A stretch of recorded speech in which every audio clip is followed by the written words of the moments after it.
Од денеска улиците и патиштата во Скопје, Куманово и Тетово, како и коридорите 8 и 10, добиваат нов чувар. Системот Safe City официјално започнува со работа и со тоа станува тивок, но прецизен сведок на сообраќајните навики.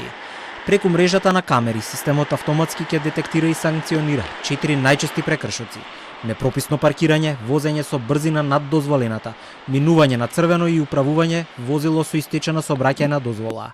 Возење до 10 км на час над дозволеното во населено место ќе чини 15 евра.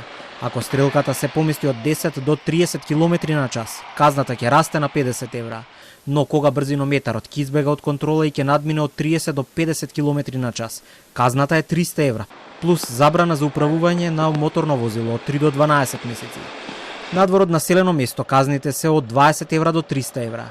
Непрописно паркирање ќе чини од 25 до 180 евра, а поминување на црвено ќе се казнува со 250 евра и забрана за управување со моторно возило од 3 до 12 месеци. Граѓаните се на став дека Safe City нема да го реши главниот проблем, но сепак сметаат дека ќе се подобри безбедноста во сообраќајот. Мислам дека нема го реши главниот проблем, иначе веројатно ќе на натер малце половно да возиме, али тие 55-60 км на сат веројатно не се проблем. Ќе има повеќе за плаќање, ќе ги погоди онака најсиромашните веројатно најмногу. Тоа е вред е.